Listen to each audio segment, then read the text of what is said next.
Saya akan menyapa ada narasumber saya, ada Bungkus yang ini tampaknya kemarin menjadi komentator nih di pertandingan final. Bungkus, selamat malam. Selamat sore, belum malam ini. Sorry, Bungkus, kemarin Bungkus siaran ya? Malam. ya gitu kan saya siaran sama BP sama Karena Rendra.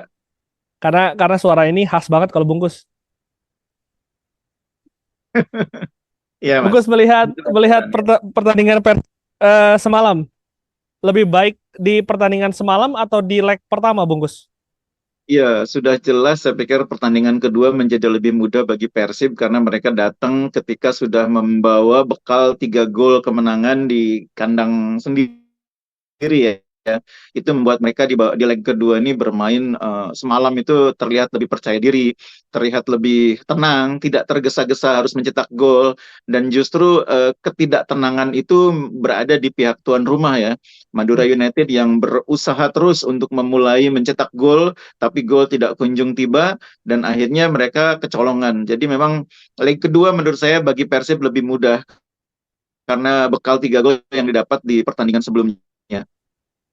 Kalau secara taktikal yang Bojan Hodak terapkan sama nggak Bungkus? Karena kalau kita lihat di pertandingan di leg pertama itu Persib kan sempat tertekan di 20 menit 30 menit awal. Kalau Bungkus melihatnya memang itu taktik menunggu atau memang karena di leg pertama itu mainnya under pressure, Kak Bungkus? Ya, jadi di pertandingan pertama Persib itu kan yang bermain dengan formasi 4-2-3-1. Nah, pemain yang ada di posisi satu, David da Silva, dan posisi tiga di belakang da Silva, dua pemain sayap, ada Febri di kanan, ada Ciro di kiri, dan Beltrame di tengah, itu terlalu naik ya. Sehingga dua gelandang Persib itu harus berhadapan langsung dengan gelandang-gelandang Madura United. Nah, yang jadi masalah adalah gelandang United ini mobilitasnya sangat tinggi. Nah, Hmm. Mahler terutama yang dimainkan sebagai gelandang bertahan sering ikut tiba-tiba masuk ke area dekat kotak penalti menjadi extra midfielder. Sehingga akhirnya Rian atau Rahmat Irianto bersama dengan Dado dan Deddy Kusnandar itu kedodoran. Karena yang dihadapin bukan hanya dua gelandang lawan, tapi sampai tiga pemain lawan. Ada Jaja di sana, kemudian juga ada Rivera, dan tiba-tiba muncul Mahler. Bahkan beberapa kali Malik Rizaldi juga melakukan gerakan bertukar posisi dengan Dalberto dan muncul sebagai extra midfielder juga. Dan itu yang betul-betul membuat Persib agak kesulitan mengikuti irama atau pergerakan yang dibuat oleh para pemain Madura United. Nah, itu berlangsung sampai satu babak ya di leg pertama. Nah, di Hmm. babak kedua, Boyan Hodak mulai membaca situasi itu dengan menarik mundur gelandang serangnya. Beltrame agak lagi ke tengah mainnya. Kemudian Ciro agak dibiarkan sedikit lepas di kanan. Febri agak masuk ke dalam membantu Henen. Dan Da Silva juga tidak terlalu tinggi posisinya. Dengan cara itulah lini tengah Persib menjadi lebih kaya, itu lebih banyak orang mampu mengimbangi permainan Madura United.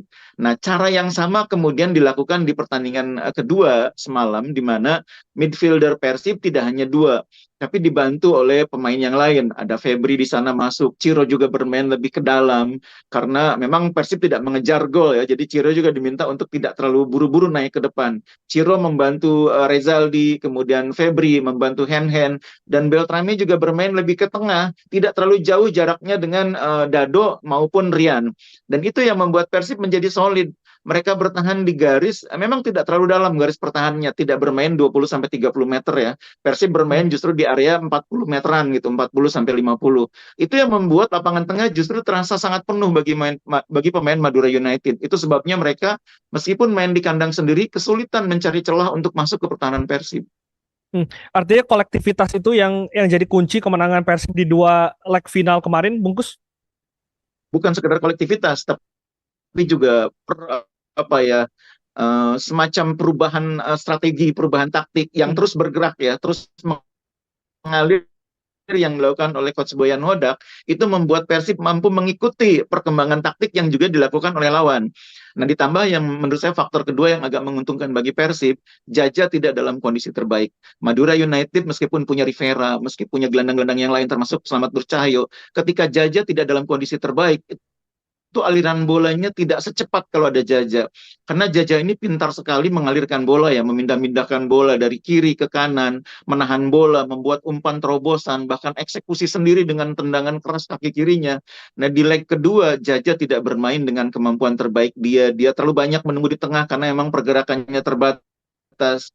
Dan itu yang membuat pemain-pemain Madura yang lain seringkali bergerak terlalu cepat sementara passingnya belum sampai gitu. Itu yang saya pikir membuat Persib lebih mudah juga mengantisipasi permainan Madura United karena Jaja tidak dalam kondisi terbaik. Hmm.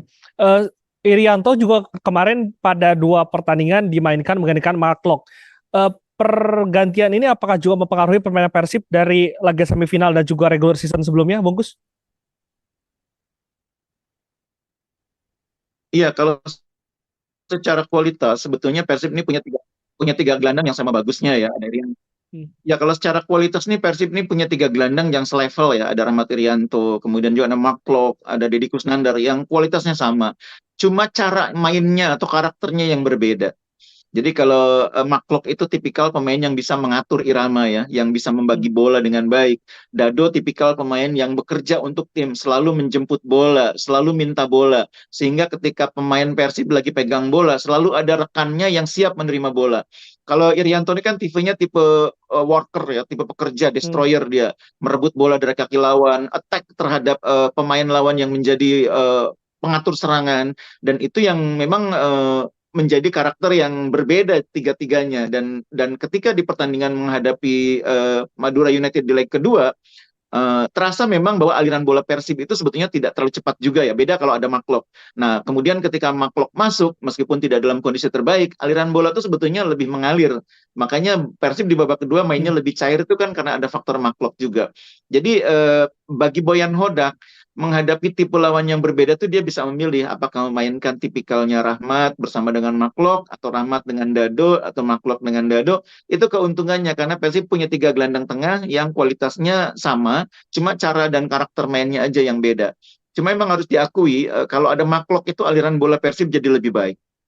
Artinya kedalaman squad ini menjadi keuntungan untuk Boyan Hodak. Iya, walaupun sebetulnya belum terlalu dalam. Saya sudah mengatakan bahwa Persib ini butuh pemain yang diharapkan bisa memperkuat tiga posisi untuk musim depan ya. Yang Hmm. pertama itu posisi nomor 9 harus ada yang bisa menggantikan peran Da Silva. Nah, karena Hmm. Ezra ini kemampuannya dengan Da Silva ini agak berjarak ya, agak cukup jauh. Kemudian yang kedua, posisi gelandang tengah yang mampu saling menggantikan dengan tiga pemain yang sudah ada. Bagaimanapun ketika Persib menghadapi musim depan, mereka akan bermain di dua front yang berbeda ya. Ada kompetisi domestik, ada kompetisi Asia. Mereka tidak cukup hanya punya tiga gelandang yang selevel, minimal harus ada empat yang selevel. Dan sekarang Hmm. sudah ada tiga kan, ada Maklok, ada Rahmat Irianto, ada Dado, butuh satu lagi. Dan satu lagi adalah back tengah yang selevel dengan Nick dan Alberto. Saat ini Igbo Nevo sudah terlalu senior ya, sudah terlalu tua. Jupe juga sudah terlalu tua. Sementara Kakang masih terlalu muda. Jadi gapnya agak jauh. Jadi harus ada satu back tengah yang kemampuannya di bawah duet Nick dan Alberto, tapi tidak terlalu jauh dibanding mereka. Yang kalau bisa itu di atasnya Kakang. Saya sudah Hmm. sempat menyebut nama beberapa pemain yang bisa menjadi alternatif ya. Siapa Misalnya itu? ada Saiful Anwar, pemain yang pernah main di Arema, itu kan punya kultur pernah main di Bandung juga, pernah main di Persib juga, sehingga lebih mudah adaptasinya. Di tengah juga Persib kalau bisa mendatangkan Hanif itu bagus, karena Hanif ini kan pernah besar bersama Persib. Dan Hanif tidak hanya bisa bermain sebagai gelandang tengah, bisa juga jadi back tengah. Jadi Hmm. operasi transfernya Persib itu kalau menurut saya fokusnya ketiga posisi itu. Mendatangkan satu back tengah sebagai pelapisnya duet Nick dan Alberto, mendatangkan Hanif yang bisa main sebagai gelandang tengah maupun sebagai back tengah, dan mendatangkan striker yang levelnya tidak jauh dibanding Da Silva. Itu akan Hmm. menjadi sangat efektif untuk bisa bersaing musim depan. Kalau kita lihat Boyan Hodak, tipe pemain seperti apa sih, Bungkus, yang memang menjadi tipe dari Boyan Hodak? Meskipun memang Boyan Hodak ini baru semusim, sebelumnya juga pernah di PSM. Tipe-tipe seperti apa sih yang disukai oleh pelatih Kroasia ini? Jadi dia ini tidak tidak terlalu spesifik ya menginginkan pemain dengan karakter tertentu seperti di PSM ya. PSM itu kan atau Teko ya di Bali United. Dia ini tipikal pemain yang bisa menerima pemain dengan karakter apapun karena dia bisa menjadikan pemain itu mengikuti skenario yang dia kembangkan. Hmm. Coba Anda lihat bagaimana tipikal mainnya hand-hand. Itu kan jauh banget sama Rezaldi. Beda banget cara mainnya. Hmm. Hand-hand di posisi bek kanan, Rezaldi di posisi bek kiri. Itu dua, dua cara main yang sangat berbeda. Begitu juga dengan Ciro dan Febri di kanan. Itu dua pemain dengan karakter yang sangat berbeda. Dado, Mark kemudian Rahmat Irianto, tiga pemain di posisi gelandang dengan karakter yang sangat Hmm. berbeda. Jadi Boyan Hodak ini menurut saya tipikal pelatih modern yang tidak bergantung kepada cara main tertentu. Jadi dia tidak mensyaratkan pemainnya harus mainnya begini, harus tipe pelari seperti pelatih pelatih tertentu gitu ya. PSM itu kan tipenya pemainnya dituntut untuk menjadi pemain yang siap berlari, pemain-pemain yang siap bekerja keras, pressing. Ya bagus sih, tapi ketika pemainnya dalam kondisi yang tidak cukup bugar, itu kadang-kadang jadi persoalan. Nah, Boyan Hodak ini tidak terlalu fanatik dengan tipe pemain tertentu. Dia bisa menerima pemain dengan level dan tipe tertentu, tipe yang berbeda maksud saya, bisa dia Hmm. kembangkan sesuai dengan kebutuhan tim. Jadi yang penting itu menurut saya kualitasnya bisa memenuhi.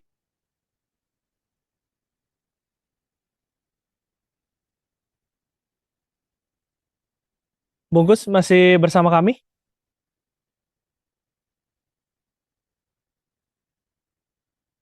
Ya, tampaknya ada gangguan komunikasi kami dengan Bungkus. Kami masih mencoba untuk menghubungi kembali Bungkus. Nah, ini mungkin teman-teman bisa membantu.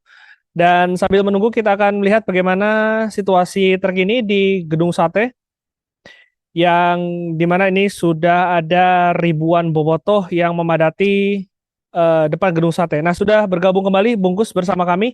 Kita akan lanjut ngobrol. Bungkus, tadi Bungkus mengatakan bahwa Boyan Hodak ini tidak memiliki pemain yang spesifik yang diingini, tapi menyesuaikan dengan kemampuan sang pemain.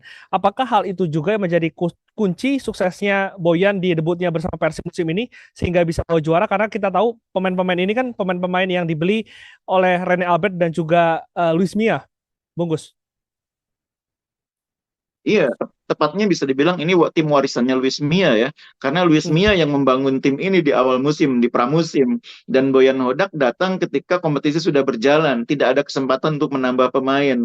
Jadi itulah saya pikir ya kehebatan dia sebagai pelatih. Dia bisa memanfaatkan materi pemain yang ada, menyesuaikan materi yang dia punya, dan kemudian menemukan strategi yang tepat untuk mengoptimalkan peran pemain-pemain itu.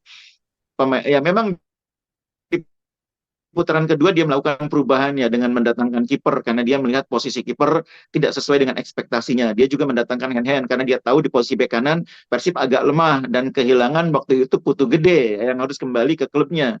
Walaupun sebetulnya akan lebih kuat lagi sebetulnya kalau Putu Gede nggak pulang ke Bayangkara waktu itu ya. Tapi ya Hmm. itu tadi, Boyan Hodak dengan segala keterbatasan yang dia punya, dia bisa mengoptimalkan peran hand-hand, dia bisa mengoptimalkan peran Kakang, peran Igbo Nevo sebagai pemain-pemain pelapis, dan dia juga bisa mengembalikan performa Febri meskipun belum di level terbaik ya, menjadi pemain yang lebih efektif dibanding di awal musimnya atau di akhir musim kemarin. Febri musim ini menurut saya di tangan Boyan Hodak bermain lebih baik ya, meskipun Febri masih harus bekerja keras lagi untuk mengembalikan level dia sebagai pemain yang pernah menjadi bagian dari tim nasional. Hmm. Oke, terkait dengan winning team ini, tadi kan Bungkus mengatakan bahwa ini merupakan warisan dari Luis Mia. Eh, ada diskusi di kalangan Boboto, apakah winning team ini nantinya harus dirombak atau apa plus minusnya gitu loh Bungkus. Kalau misalkan dirombak ini kan berarti akan mendatangkan pemain-pemain yang memang dipilih oleh Boyan Hodak. Tapi kan saat ini pun timnya ini sudah berhasil membawa Persib Bandung juara, Bungkus. Iya, tantangannya kan musim depan berbeda ya, tantangannya lebih berat. Sekarang Persib tidak lagi di posisi mengejar, tapi sudah berada di posisi juara. Jadi pasti akan lebih berat tantangannya. Yang kedua, Persib akan berada di front yang lebih berat karena tidak hanya main di domestik tapi juga di level Asia, di kualifikasi Liga Champions Asia dan mungkin nanti mainnya di Piala AFC gitu ya. Jadi artinya tantangannya akan menjadi lebih berat, lebih banyak dan Persib menurut saya mau tidak mau harus memperkuat tim. Tim yang Hmm. sekarang ini sudah cukup kuat, tapi mungkin tidak akan cukup kuat untuk main di dua front yang berbeda. Karena itu perlu tambahan pemain. Ditambah lagi beberapa pemain sudah melewati masa emasnya, sudah Hmm. berada di tidak lagi berada di top levelnya. ada beberapa pemain di pertahanan ya, ada Juprianto atau Jupe, kemudian juga ada Igbo Nevo sudah lewat masa emasnya. Kemudian Kakang pemain yang potensial tapi masih butuh waktu untuk banyak mengembangkan potensinya. Di posisi penjaga gawang juga beberapa pemain saya pikir pasti akan dilepas ya, karena Persib sekarang punya banyak kiper dan yang dimainkan praktis tidak lebih dari dua orang ya. Hmm. Kemudian di depan juga, meskipun mereka punya Ezra yang rutin dimainkan sebagai alternatif, tapi kualitasnya cukup jauh di bawah Da Silva gitu ya. Begitu juga dengan di posisi gelandang tengah. Ketika Klok absen, ketika Dado cedera, ketika Rahmat Irianto nanti tidak mustahil juga mengalami situasi yang tidak diinginkan, tentu harus ada pelapis yang kuat. Beberapa Hmm. kali musim ini Coach Boyan Hodak mencoba memainkan Ezra di posisi gelandang tengah. Tidak terlalu efektif kalau menurut saya, karena Ezra bukan tipe pemain itu. Dia masih punya pemain muda seperti Azikri, tapi jelas butuh waktu bermain Azikri. Ya mungkin untuk memenuhi kuota pemain di bawah 21 tahun mungkin masih bisa gitu ya. Karena Beckham usianya kan terus bertambah nanti ya, sehingga mungkin tidak lagi menjadi bagian dari pemain yang mengisi skuad atau slot tersebut. Tapi jangan lupa yang namanya pemain berkualitas itu juga kalau bisa tidak hanya menunggu mereka di usia matang, kalau bisa dapat juga pemain muda yang berkualitas. Nah, lepas dari itu sekali lagi menurut saya kedalaman itu sangat penting kalau sebuah tim mau mengarungi kompetisi yang berat seperti di Indonesia. Dan Persib menurut saya masih agak tipis skuadnya. Di posisi nomor 9, posisi nomor 6, posisi nomor 5 itu masih tipis skuadnya. Hmm. Eh, Artinya apakah karena setipis itu yang juga membuat kalau misalkan Persib ini secara kalau full competition ataupun di regular season ini bahkan belum pernah juara bungkus karena Persib 3 kali juara di format kompetisi yang memang seperti Iya, yang saat ini dilakukan. Apakah hal itu iya, juga menjadi betul. evaluasi tim Persib bungkus? Iya betul, itu salah satu yang harus menjadi catatan juga, evaluasi juga di kompetisi reguler. Persib ini kan sering up and down ya penampilannya ya. Ketika ada pemain yang cedera, ketika misalnya duet Nick dan Alberto tidak bisa dimainkan salah satunya, kan kelihatan pertahanan Persib itu berlubang. Ketika Maklok cedera atau ketika Dado tidak bisa dimainkan, kan kombinasi Klok dengan pemain lain tidak terlalu bagus. Ketika Da Silva sedang off day, kan Persib juga kelihatan buntu, mencetak golnya sulit. Hmm. Nah, karena itulah makanya dibutuhkan pemain-pemain yang bisa menggantikan peran pemain-pemain di posisi kunci itu. Karena pemain di posisi kunci seperti yang saya bilang tadi, nomor 5, nomor 6, nomor 9, itu mutlak harus dalam kondisi yang selalu siap menghadapi pertandingan sepadat apapun jadwalnya. Hmm. Bungkus kalau format liga kan kemarin sudah diumumkan LIB akan sama dengan musim ini. Sudah paling pas format ini untuk Liga Iya, 1? iya, secara pribadi sih saya menganggap format ini sebetulnya masih memiliki kekurangan ya. Karena Hmm. kalau Championship Series yang main tim yang sudah sering ketemu di regular series atau di fase reguler, sebetulnya tingkat keseruannya jadi agak hilang gitu loh. Hmm. Biasanya kan model dua fase seperti ini dilakukan ketika kompetisinya digelar berdasarkan sistem wilayah gitu ya. Misalnya Hmm. kayak contoh di basket NBA gitu, ada wilayah barat, wilayah timur. Kalau kompetisinya diikuti oleh tim yang sama di fase reguler, kemudian yang lolos di fase championship juga tim yang sama, keseruannya agak hilang. Jadi ini mungkin harus dipikirkan. Tapi satu hal yang paling penting sebetulnya satu hal pokok yang tidak boleh diabaikan adalah jumlah pertandingan harus cukup. Jangan sampai Hmm. kompetisi terlalu sedikit. Jadi kalau misalkan 18 tim ini nanti dibagi dua gitu ya, jumlahnya kan akan sangat sedikit kalau untuk dua wilayah. Nah, itu Hmm. pasti akan membutuhkan banyak perombakan lagi dari struktur kompetisi. Nanti repotnya kalau di tengah di tengah jalan berubah lagi pemikirannya, jadi satu wilayah lagi. Repot lagi nanti urusan promosi degradasinya. Jadi daripada bongkar pasang kompetisi tidak ada habisnya, mantapkan saja formula yang Hmm. ada, tinggal perbaiki kekurangannya. Hmm. Hmm. Kalau terkait dengan pemain asing, ini juga agak mengejutkan karena sebelumnya kan ini hanya gosip akan ditambah menjadi 8 dan akhirnya diputuskan ini 8 pemain asing. Kebanyakan untuk Liga 1 bungkus. Iya, kalau dari sisi pembinaan, memang ini terkesan tidak berpihak kepada pembinaan gitu ya. Hmm. Karena meskipun yang boleh main hanya 6 ya, dan 8 itu kan dua di bangku cadangan sebagai pengganti, tapi kan sebetulnya lebih ideal kalau di lapangan itu lebih banyak pemain yang merupakan hasil pembinaan. Sebetulnya idealnya kan begitu. Cuma memang karena kita dalam situasi yang menurut saya belum terlalu ideal ya, pembinaan kita ini kan agak mandek dalam beberapa waktu terakhir ya, apalagi setelah COVID ya. kompetisi di level usia muda ini agak sedikit tersendat. Apalagi fokus PSSI juga kelihatannya belum terlalu ke sana ya, lebih banyak fokus Hmm. mengurusi tim nasional, sehingga memang pasokan pemain untuk kompetisi profesional agak terbatas. Itu yang membuat secara ekonomi, ya, ini kita bicara ekonomi, secara ekonomi pasar ini menjadi agak sedikit apa ya, overvalue gitu loh. Pemain-pemain harganya jadi sangat mahal gitu, pemain-pemain Hmm. lokal. Pemain lokal yang bagus itu harganya bahkan lebih mahal dibanding pemain asing. Sehingga Berapa banyak sih Bungkus klub mengalami pasarannya? kesulitan. Kenapa?